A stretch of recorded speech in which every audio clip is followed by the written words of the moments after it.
본문 말씀으로 여호와를 찬송하며 제목으로 말씀 나눌 때 하나님께서 예비하신 또 말씀의 은혜를 더하여 주실 줄로 믿습니다. 세상에는 강한 사람들이 많을까요? 약한 사람들이 많을까요? 네, 그죠. 약한 사람들이 많다는 것 모두들 잘 알고 계십니다. 그런데 사람들은 이야기하기를 이 세상의 역사가 강한 자들의 역사라고 이야기할까요? 약한 자들의 역사라고 이야기할까요? 그죠? 강한 자들의 역사다라고 이야기를 하죠. 뭔가 모순이 느껴지지 않습니까? 약한 자들이 훨씬 더 많은 세상인데 사람들은 이야기하기를 강한 자들의 역사다라고. 그래서 늘 이런 말도 있죠.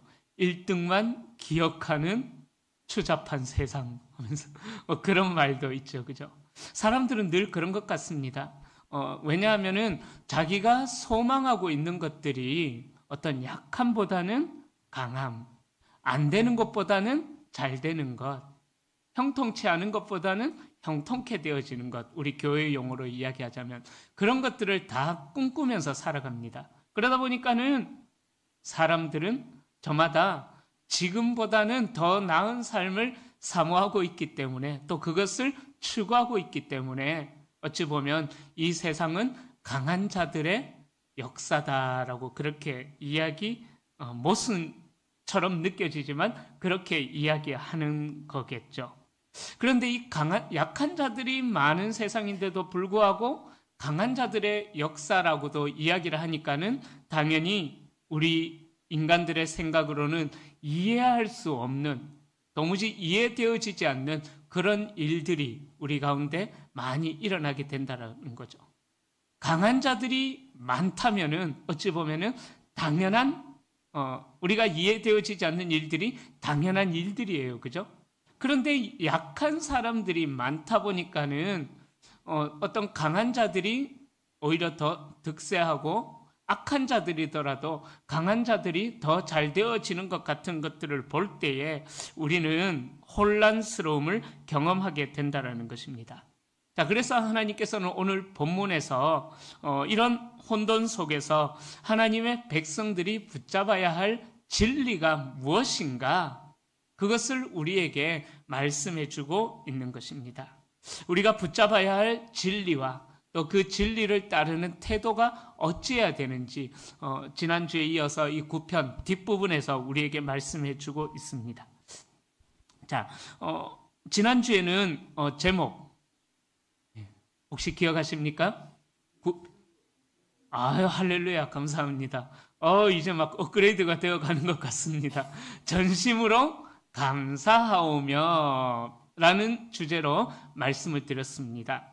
자, 그러니까 9편은 어려운 가운데서 자신을 구원해 주신 다윗이 하나님 앞에 온 마음과 온 전심을 다하여서 감사하는 그 내용이 나오고 있습니다.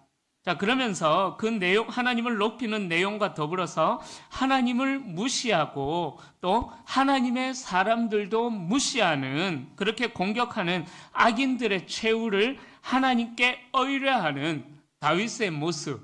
그래서 전심으로 하나님께 그런 상황 속에서도 전심으로 하나님께 감사하는 이 시인의 모습을 지난 주일 오후에 우리가 말씀을 나누었습니다. 자, 그래서 오늘 본문에서는 그렇게 하나님께 전심으로 감사했던 다윗이 이제는 하나님을 찬양하는 그 내용으로 오늘 말씀에 하나님을 고백하고 있습니다. 자, 시편 9편, 지난주에 말씀드렸는데 시편 9편은 탄원적인 내용은 나오지는 않지만은 그러나 탄원시로 많은 사람들이 분류한다라고 그렇게 말씀을 드렸습니다. 또 감사와 찬양의 고백이 많이 나오기 때문에 시편 9편은 탄원시이면서 감사시이면서 찬양시다라고 그렇게 말씀을 드렸습니다. 그래서 10절까지 다윗이 전심으로 하나님 앞에 감사할 수 있었던 감사와 찬양의 이유가 무엇인지 10절까지 그것을 다윗이 고백했던 것이죠. 간략하게 지난주의 말씀을 다시 내용을 말씀드리자면요. 시편 9편의 저자인 다윗은 자신의 과거에 자신의 구원을 위하여서 행하신 하나님의 역사들을 기억하며 하나님의 도우심이 있었기에 나는 하나님의 은혜 가운데 거할 수 있었습니다라고 그렇게 고백하면서 전심으로 하나님 앞에 감사했다라고 그렇게 고백하면서 찬양을 올려드렸습니다. 자, 그렇게 전심으로 감사한 다윗의 현재의 삶, 다윗이 전심으로 감사하며 겪고 있는 현재의 삶의 상황은 달라진 것은 하나도 없었다라고 말씀드렸죠. 그죠? 자, 그러지만 다윗은 과거의 놀라운 일들을 행하셨음을 기억하며 하나님 앞에 감사와 찬양의 고백을 올려드리고 있는 것입니다. 그래서 과거에 역사하셨던 하나님께서 지금 다윗은 현재의 삶에서 과거에 역사하셨던 하나님께서 다윗이 지금 지나고 있는 현재의 삶의 고난 중에서 다윗은 하나님을 어떻게 고백하냐 하면은요, 악한 사람들에게는 하나님이 검사의 역할을 하시는 분이었고, 지난주 말씀 내용이에요. 악한 사람들에게는 검사의 역할을 하는 분이었고, 그리고 의로운 자들에게는 변호사의 역할을 하는 분이었다. 그렇기 때문에 하나님은 의로운 자들을 위하여서 공의로운 재판을 내리시는 의로운 재판관의 역할을 하시는 분이었다라고. 그래서 다윗은 그 재판장과 같은 하나님께 전심으로 감사하였다라고 말씀을 드렸습니다. 자, 그리고 나서 오늘 본문의 시작인 11절에서는 다윗이 고백하기를 고난받는 자들과 함께 시온에 계시는 여호와를 찬송하자. 고난받는 자들에게도 함께 하시는 그 여호와를 찬송하며 그의 백성 중에 행하시는 하나님의 역사를 높여드리자라고 그렇게 권면하고 있습니다. 자, 이 시온이라는 말은 우리가 앞에서 살펴봤는데 시편 2편에서 처음 등장을 해요. 시편 2편에서 처음 등장했는데 2편에서는 이 시온이 어떤 곳이었냐면은 하나님께서 만왕의 왕을 세우시는 곳이 시온이었다라고 2편에서 그렇게 고백합니다. 자, 다윗 시대에는 아직 하나님의 성전, 다윗이 성전을 짓고 싶어 했지만은 다윗 시대에는 성전이 지어지지가 않았었잖아요. 그죠? 그의 아들 솔로몬 때에 다윗이 그렇게 짓고 싶어 했던 성전이 완공이 되어졌습니다.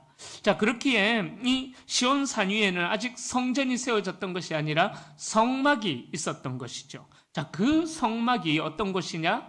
하나님이 내가 너희들과 함께 하겠다라고 약속하신 그 증거로 하나님께서 성막을 세우셨다라는 것입니다. 즉 시온이라는 것은 여호와 하나님께서 거하시는 곳으로서 시온은 압제를 당하는 하나님의 백성들, 억울하게 압제당하는 하나님의 백성들을 위하여서 하나님께서 함께 하신다라는 증거이며 하나님의 도우심이 그 시온으로부터 흘러나온다라고 이스라엘 백성들은 생각을 했던 것이죠. 즉, 이 시온이라는 곳은 하나님께서 당신의 택한 백성들에게 복을 주시는 곳이다라고 당시 이스라엘 백성들은 생각을 했었던 것입니다. 그래서 그 복이 시온으로부터 하나님의 복이 흘러나오기에 이 다윗은 이 11절부터 시작하면서 우리가 비록 억울한 상황 속에서 압제를 당하고 있지만은 그러나 하나님의 도우심은 반드시 하나님의 백성들을 향하여서 흘러나올 것이기에 우리가 시온에 계시는 하나님을 함께 찬양합시다라고 그 억울한 압제 가운데 있는 이스라엘 백성들에게 권면하고 요청을 하고 있는 것입니다. 그래서 하나님께서 행하신 구원 역사를 노래하고 널리 알리자라고 요청하고 있는 것이죠. 자, 이 다윗은 하나님께서 행하신 구원의 역사가 앞에서 10절까지 자기의 과거 가운데 지나왔던 삶 가운데 하나님께서 나와 함께 하셨던 하나님께 다윗은 전심으로 감사하며 찬양의 고백을 올려드렸어요. 그죠? 그러나 이 11절부터는 자기 혼자만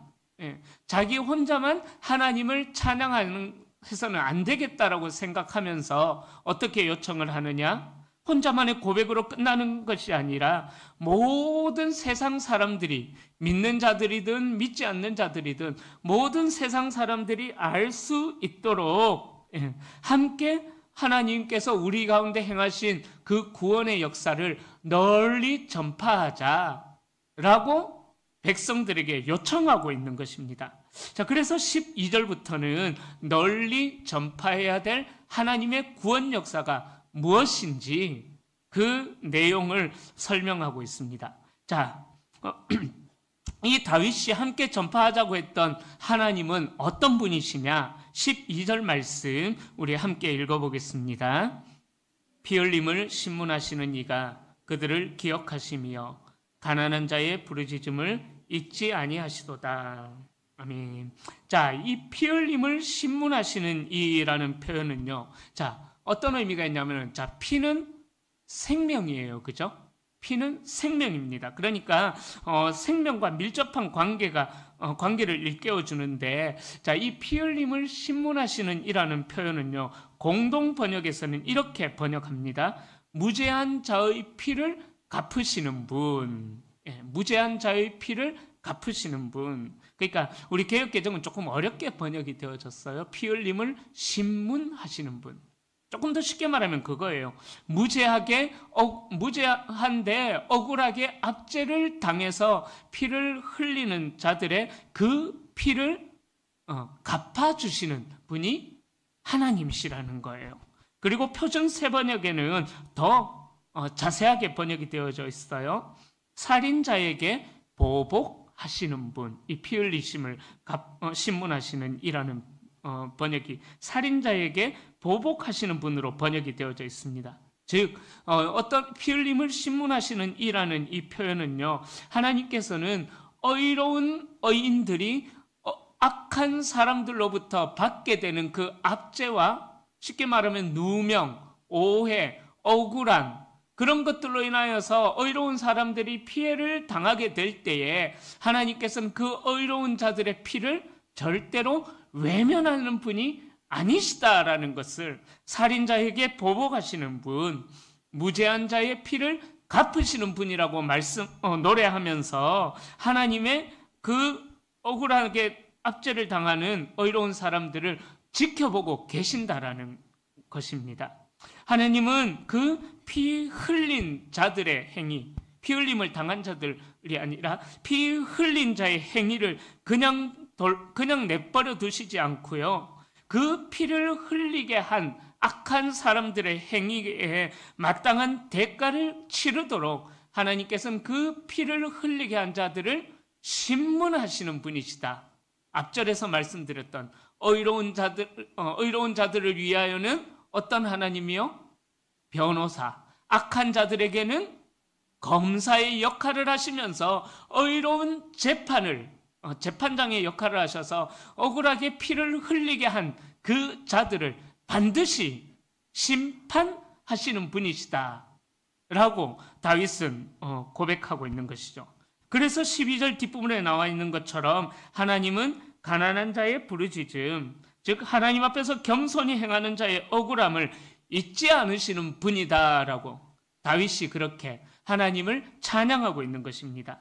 자, 12절의 가난한 자라는 말의 의미는 9절에 나오는 말과 연결이 되어져요. 12절의 가난한 자는 9절에 압제를 당하는 자, 그리고 18절에 보면은 궁핍한 자가 나와요. 그죠?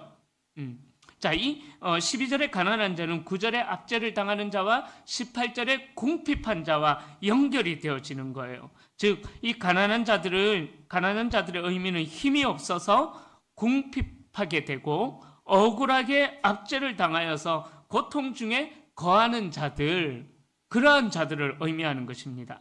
하나님은 의인들을 위하여서 변호사가 되어주시기 때문에 그 의인들의 부르짖음을 잊지 않으신다라는 거예요. 사랑하는 성도님들, 우리에게 이런 믿음이 필요합니다. 우리가 주기도문을 기도할 때 하늘에 계신 우리 아버지여라고 기도하다 보니까는 하나님이 너무 멀리 있는 분으로만 생각할 때가 있다라는 거예요. 그러나 하나님 그렇게 멀리 계신 분이 아니라는 거예요. 하나님께서는 하늘에만 계시는 것이 아니라 저와 여러분들이 이 땅에서 살아가는 삶의 현장 곳곳에 하나님은 함께 하시는 분이라는 거예요. 이 12절의 말씀처럼 억울하게 압제를 당하는 자들, 18절의 말씀처럼 궁핍한 자들에게 함께 하시는 분이시라는 것입니다.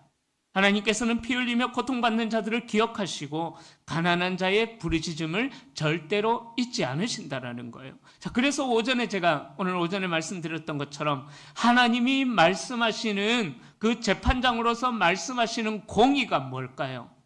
하나님의 공의를, 이 성경에서 하나님의 공의라는 것을 이야기할 때 그 공의가 제가 오전에 말씀드렸어요. 기억하십니까? 하나님의 공의는요, 막 법적인 판단을 내리는 것이 아니라 하나님의 공의는 억울하고 가난하고 과부들, 당시 요즘 말로 이야기하자면은 사회 보호 대상자라고 이야기할까요? 그러니까 기초생활 보호 대상자들처럼 그런 자들을 돌아보는 것, 그런 자들을 섬기는 것이 하나님의 공의라고 성경에서는 말씀하고 있거든요. 그래서 하나님께서 말씀하시는 금식은 뭐냐 하면은요, 우리가 단식해서 밥을 안 먹고 그런 것이 아니에요. 하나님께서 기뻐하시는 경건한 금식은 뭐냐 하면은 그렇게 억울하게 압제당하는 자들을 우리 그리스도인들이 돌봐주는 것, 그들의 억울함을 풀어주는 것, 그것이 하나님께서 기뻐하시는 금식이다라고, 그것이 하나님께서 기뻐하시는 공이다라고 구약 성경에서는 계속해서 반복해서 이야기하고 있는 것이거든요. 그런데 우리는 보통 금식, 경건하면은 나만을 위해서만 생각하잖아요. 내가 하나님 앞에 음식을 끊고 금식하면서 기도해서 나의 경건의 유익을 쌓아가는 것, 이것만 우리가 생각을 하는데 우리의 금식에 보면 거기서 그쳐서는 안 된다라는 거죠. 하나님께서 말하시는 거룩한 경건한 금식과 하나님께서 말하시는 공의는 그렇게 억울하게 피 흘리며 고통받는 자들을 기억하고 그들을 돌봐주셨던 하나님의 공의가 우리 안에도 있어가지고 우리들 역시 하나님의 공의를 실천하며 살아가야 된다라는 것입니다. 그들의 억울함을 풀어주셨던 하나님처럼 우리도 그렇게 억울함을 당하는 자들에게 특별한 관심을 가져주면서 그들의 억울함을 풀어주는 삶을 살아가야 된다는 거예요. 자, 그렇게 이 땅을 살아가는 동안 그렇게 억울하게 궁핍함을 당하는 자들, 압제를 당하는 자들은 자기들이 이 땅을 살아가는 동안 의지할 분은 오직 하나님 한 분밖에 없다라는 것을 고백하는 자들이거든요. 자, 그런 것처럼 우리들도 하나님 앞에서 이런 마음으로 살아야 된다라는 것입니다. 다윗이 하나님 앞에 기도하였던 억울한 자들의 압제를 풀어주시는 하나님을 우리가 신뢰하면서 우리가 오직 이 땅을 살아가는 동안 오직 하나님만을 의지하면서 하나님만을 신뢰하면서 하나님 앞에서 겸손하게 가는 성도님들이 되셔야 한다는 것입니다. 자, 그래서 시인은 가난한 자를 보호하시는 하나님을 신뢰하기 때문에 원수가 주는 고통에서 벗어나기를 13절에서 강구하고 있습니다. 자, 그는 자신이 처한 위기를 사망의 문에 가까이 있다라고 표현합니다. 그러나 하나님은 그런 시인을 사망의 문에서 일으키시는 분이라는 거예요. 은혜를 베푸셔서 시인을 사망의 문에서 구원해 주신 분이라고 13절에서 그렇게 찬양하고 있습니다. 그래서 시인은 14절에서 시온의 문에서, 그래서 14절에서 시온의 문에서 하나님을 찬양하는 것입니다. 14절에 나오는 딸 시온의 문은요, 13절에 나오는 사망의 문과 대조를 이루고 있습니다. 바로 사망의 문이었던 그 문이 14절에서는 생명의 문으로 바뀌어졌다라는 것이죠.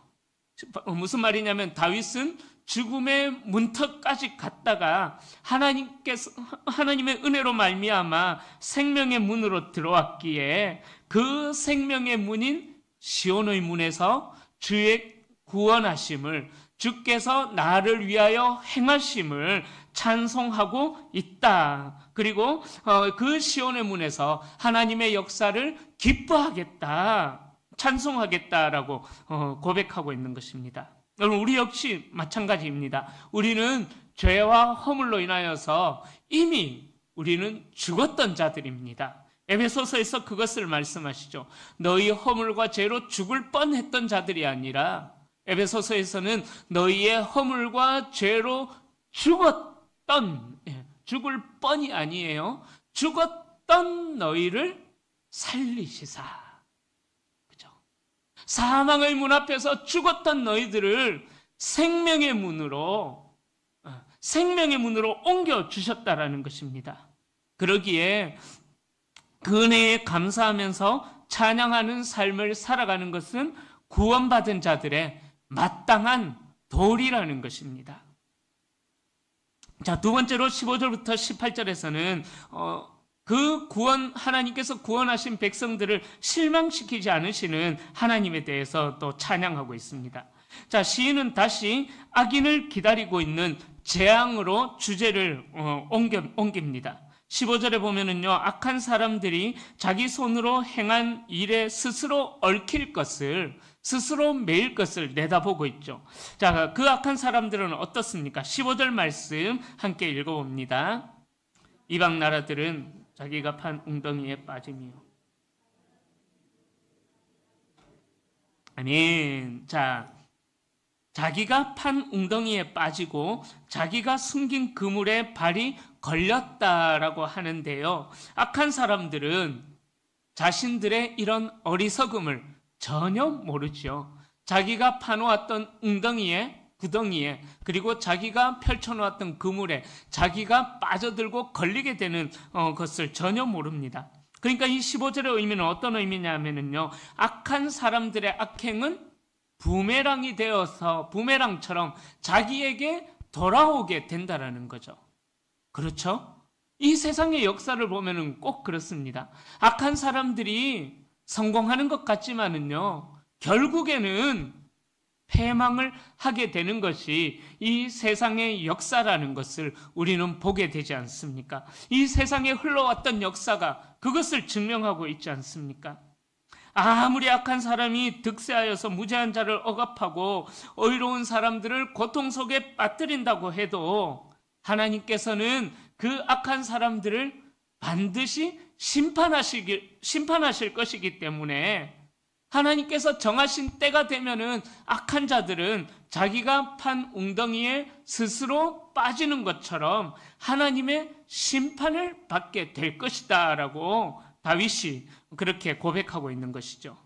자, 그렇게 하나님께서는 엄중한 심판을 통해서 자신이 어떤 분이신지를 이 세상에 알려주고 있다라는 것입니다. 자, 하나님이 어떤 분이십니까?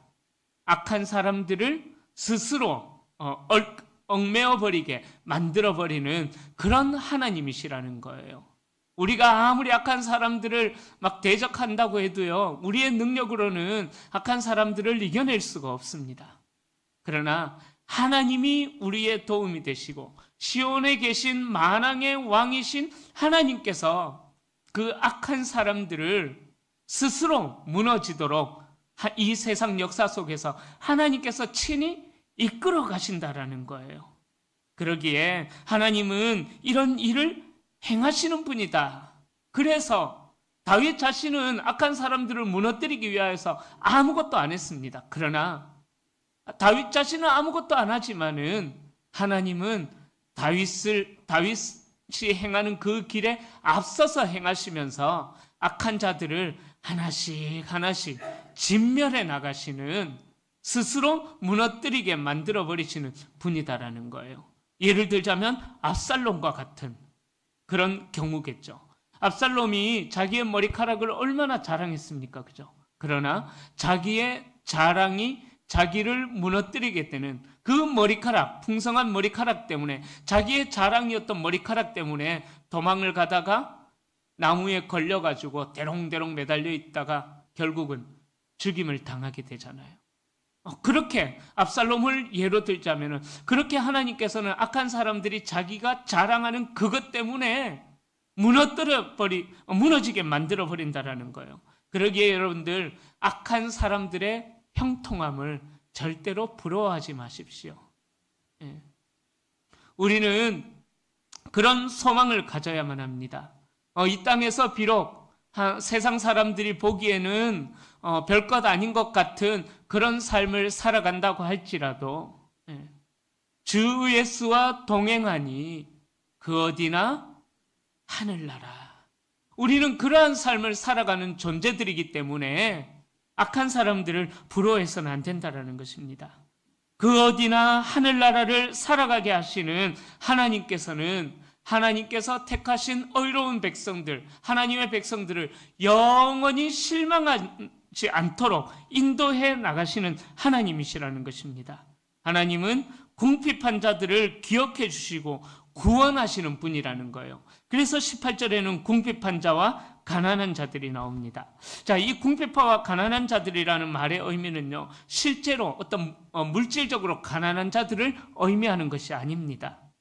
이 궁핍한 자와 가난한 자들은 악한 사람들에게 부당하게 괴롭힘을 당하는, 고통을 받는 의로운 자들을 18절이 의미합니다. 이는 구편의 기록자인 다윗 자신도 포함하고 있는 것이죠.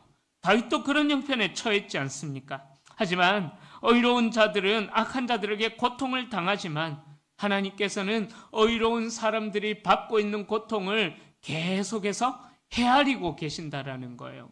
하나님은 의로운 자들이 흘리는 눈물 한 방울 한 방울을 외면하지 않으시고 하나님의 그 눈물병에 담아 두셔서 하나님의 때가 되면은 반드시 그 흘린 눈물을 기쁨으로, 흘린 눈물보다 더 큰 기쁨으로 하나님께서는 의로운 자들을 영광을 맛보게 해주시는 하나님이시다라는 것입니다. 자, 그래서 18절에서는 궁핍한 자가 항상 잊어버림을 당하지 아니하며 라고 다윗이 이렇게 믿음으로 고백하고 있는 것이죠.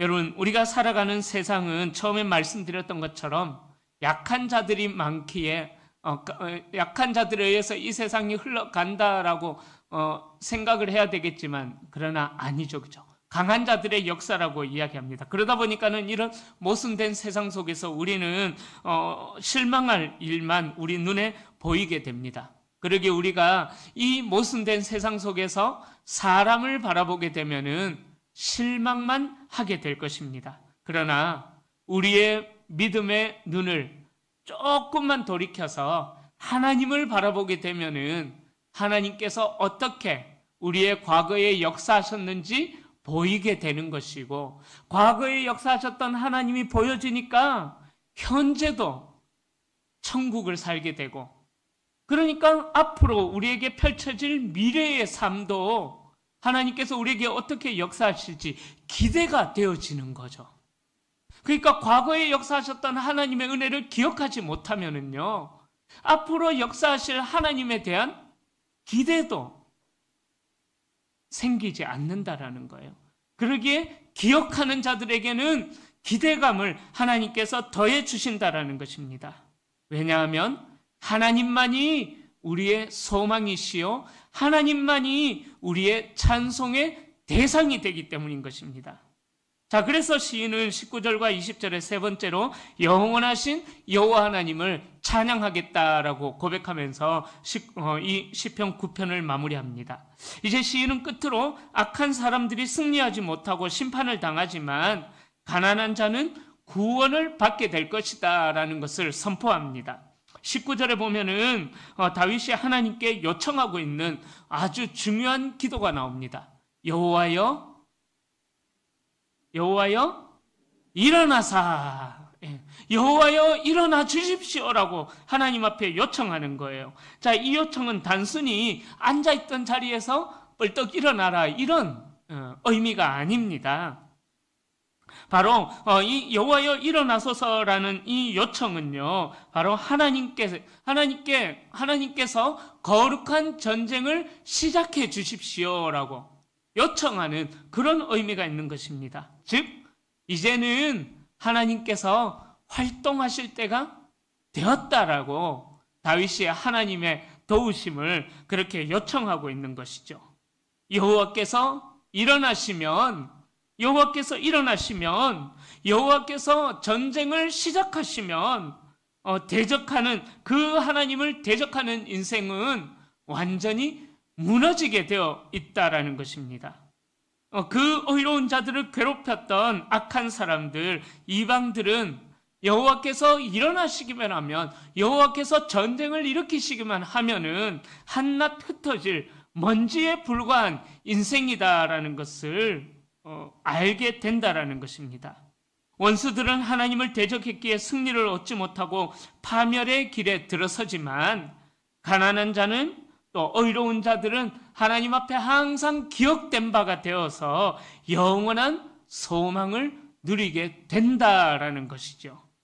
악한 사람들은 자멸할 것이고, 하나님의 공의를 악한 사람들은 절대로 이길 수가 없음을 이 마지막 절에서 19절과 20절에서 다윗이 고백하고 있는 것입니다. 그러기에 여러분, 우리가 이 짧으면 짧고 길다면 긴 인생을 살아가는 동안, 근데 갑자기 궁금해집니다. 여러분, 우리 인생이 짧습니까? 깁니까?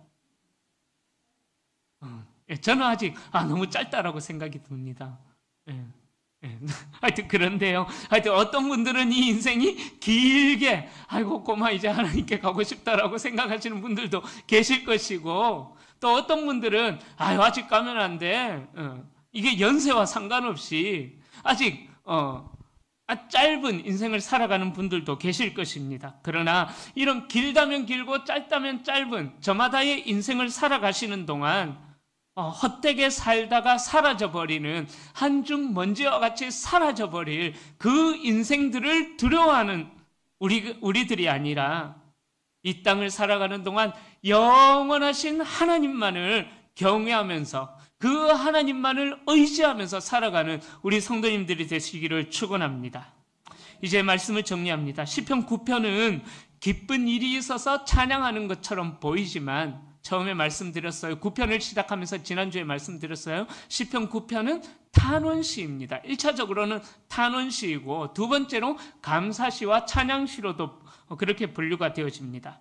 그러기에 이 시편 9편은 기쁜 일이 있어서 찬양하는 것처럼 보이지만, 사실은 엄청난 고난 가운데서, 말할 수 없는 고난 가운데서 하나님께 찬양하고 하나님의 도우심을 간구하는 내용이 시편 9편에 나옵니다. 그러기에 우리도 큰 고난 가운데서 이 다윗이 찬양했던 그 법을 우리들이 배워야만 하는 것입니다. 그것은 우리의 과거에 하나님께서 어떻게 역사하셨는가를 기억하셔야 돼요. 9편 전체를 정리합니다. 자, 우리가 이 땅에서 정말 천국을 누리는 삶은요, 과거에 하나님께서 나에게 어떻게 역사하셨는가, 그것을 기억하면서 전심으로 여호와께 감사하는 삶을 살아야 되는 거예요. 자, 어떤 사람들은 그렇게 고백합니다. 현재의 삶에 특별한 변화가 없으니까 내가 감사할 게 뭔지를 모르겠다. 특별히 이런 일 있어야지. 제가 이정교회에서 그런 분들을 종종 만나기도 했었는데요. 지금 그냥 밋밋하게 살아가기 때문에 뭐가 감사한지 잘 모르겠다. 정말 두려운 말이고, 정말 무서운 말입니다. 꼭 뭔가 빵 터져야지 하나님 앞에 감사하는 것 아니에요. 과거에 나에게 하나님께서 어떻게 역사하셨는가, 그것을 기억하는 자들만이 현재에서 하나님 앞에 감사할 수 있다라는 거죠. 자, 그러기에 우리가 하나님 앞에서 늘 천국을 누리는 삶은요, 하나님께서 과거에 나에게 어떤 일들을 행하셨는가를 기억하는 것으로부터 출발이 되어져요. 그 은혜를 하나하나 헤아려 가면서 묵상해 보는 거예요. 그러다 보면은 내 마음에 이제 현재의 하나님께서 어떻게 역사하고 계시는지 별것 아닌 것들도 감사의 고백으로 올려드려지게 된다라는 거죠. 이 말을 이해하셨으면 좋겠습니다. 다윗이 그것을 고백하고 있는 것이죠. 과거에 역사하셨던 하나님을 기억하고 있기 때문에 현재의 삶 속에서 정말 별일 아닌 것 같은데도 이것이 엄청나게 큰 감사로 자신에게 다가왔다라는 거죠. 그러니까 이제 그 은혜를 누리고 있기에 현재의 삶에서 날마다 순간마다 분초마다 하나님 앞에 찬양하는 것입니다. 우리가 사는 이 세상은 어찌 보면은 처음에 말씀드렸던 것처럼 이 모순되는 세상이기 때문에 약한 자들로 가득한 세상이지만은 강한 자들이 지배하는 세상이다라고 생각하고 우리들 스스로도 그렇게 생각하고 있기 때문에 이해되지 않는 모순된 일로 가득한 세상입니다. 그러나 우리 눈에 그렇게 세상이 보여진다고 할지라도 이 세상은, 우리가 살아가는 이 세상은 하나님의 뜻에 따라서, 하나님의 계획하심에 따라서 이 세상이 흘러가고 있다라는 거예요. 그러기에 이 모순된 것, 모순처럼 보여지는, 그렇게 모순만 가득한 것처럼 보여지는 이 세상 속에서 하나님의 은혜만을 의지하면서 연약한 자들을 실망시키지 않은 하나님의 은혜를 기억하시면서 믿음으로 이 세상을 이겨나가시고 각자의 삶에 허락해 주신 구원의 문, 각자의 삶의 은혜로 허락해 주신 구원의 문, 시온의 문에서 날마다 열려지는 그 시온의 문에서 하나님을 찬양하며 다윗처럼, 비록 현실은 바뀌지 않는다고 할지라도 다윗이 이렇게 하나님께 감사하면서 찬양하였던 것처럼 날마다 우리의 삶에 열려지는 그 구원의 자리인 시온의 문에서 하나님을 찬양하며 살아가시는 우리 모든 성도님들이 다 되시기를 주님의 이름으로 간절히 축원합니다. 기도하겠습니다.